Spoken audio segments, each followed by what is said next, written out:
On to another Big Ten clash. This one coming on Saturday afternoon. Number 8, Michigan State, winners of 11 straight games at the Rutgers Scarlet Knights.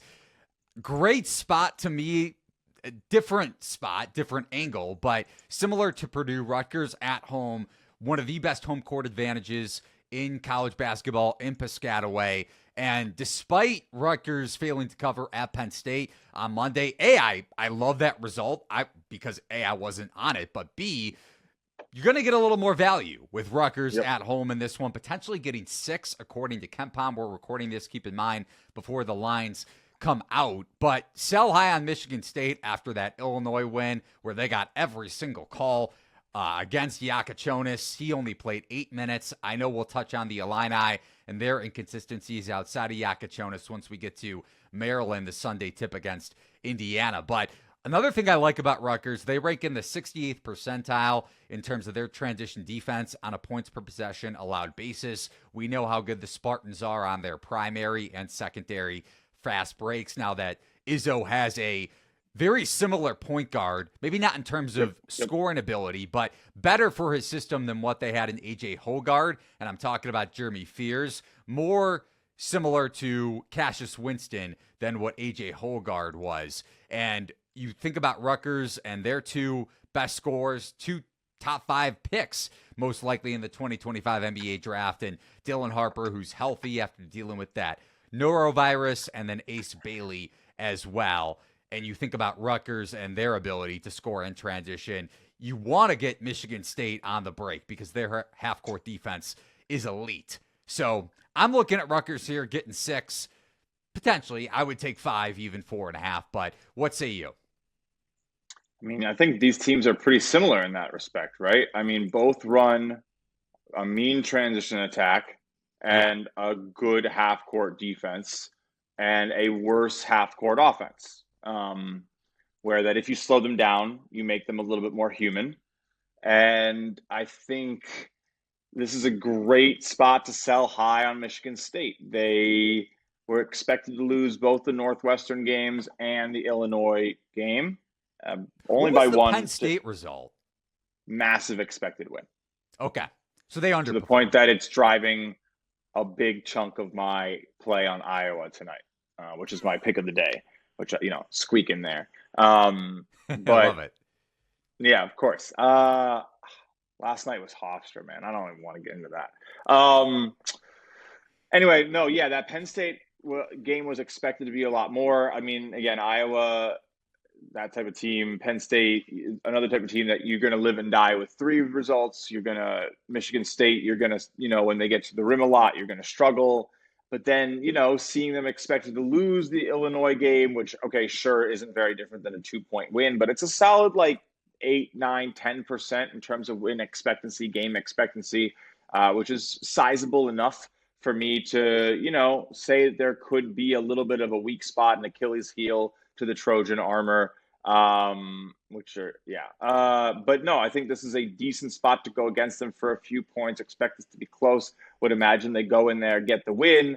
This is a good passing team. They are good attacking the rim. They rebound very well. But Rutgers themselves does have a lot of good qualities in terms of defending the rim well. They don't turn the ball over a lot. They do move quickly.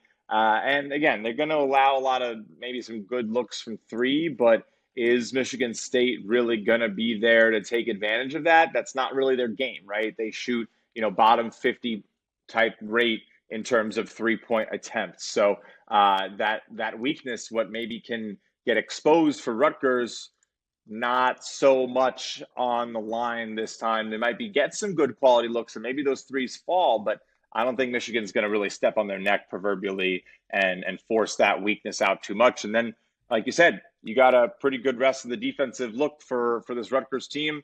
If they can slow them down and Michigan State doesn't push the 3-point issue, yeah, I like the points at the rack. Jimmy John's, the rack. It's the rack. That's the rack. Always, the rack. Forever, and always. Forever and always. Yeah. No, give me the points. Rutgers, I'd go, I don't know if I would take, I'd probably do 4.5. I'd like 5. We'll see how it goes. 6, count me in. 5.5, count me in. we always touch on home tax, and even with Michigan State on an 11-game winning streak, I could see this closing 4.5. See it closing 4.5 when you and I are talking it up on this podcast. But no, I definitely think it will open 5.5, and it'll probably close 4. That sounds about right. I'd love to get a really heavy market lean and a lot of money on Michigan State, and I could grab a 6.5 or a 7.5. It's not happening. It's not happening. It's not happening. Unless there's reason to think like, the norovirus is back. But other than that, no, we shouldn't see more than 2 possessions here. This is going to be a great game. It's going to be a great game. And this is a real test for Michigan State because they've kind of out-team balled everybody. And Yep. They play some really good game. They run a lot. They're playing that Izzo brand. But what do you do when you run into guys who can just consistently get buckets, create for themselves? I mean, yeah, Ace Bailey's shot selection is killing me.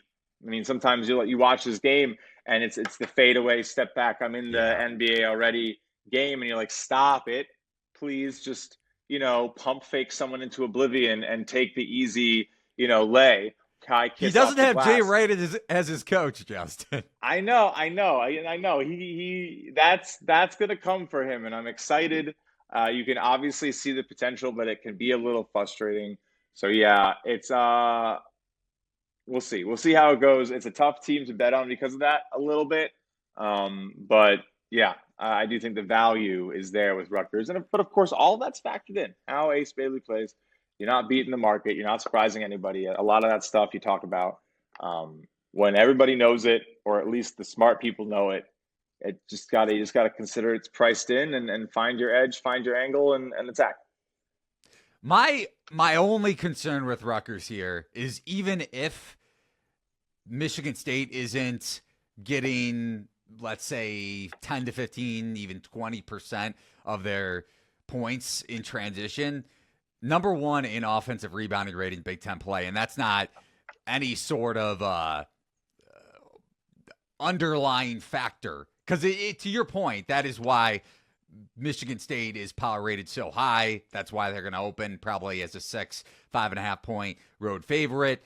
They are elite on the glass, or at least offensively, about above average in Big Ten play, but really, really good at generating second chance opportunities. Jackson Kohler, Zapala, the transfer. So if Rutgers isn't able to clean up on the glass, I could see this being a backdoor cover for Michigan State, especially if it closes. I mean, if they get dominated on the glass, again, that's the type of stuff where if they're running and gunning, and it was like St. John's against Xavier. For sure. Oh, for sure. But yeah, it's almost exactly that matchup. That's a really good comparison. And I would not be surprised to see Rutgers getting some shots to fall early, and then maybe the defense shoring up, a couple turnovers, a little foot off the gas, a little inexperience, a little maybe not as locked in. I think his coaches was one of the best in the business. I think he probably we're sitting here talking about basketball. He has his foot on the gas. This is one of his best teams in a while. I expect him to do quite well. I think this type of team does quite well. Athletic, passes the ball, attacks the rim.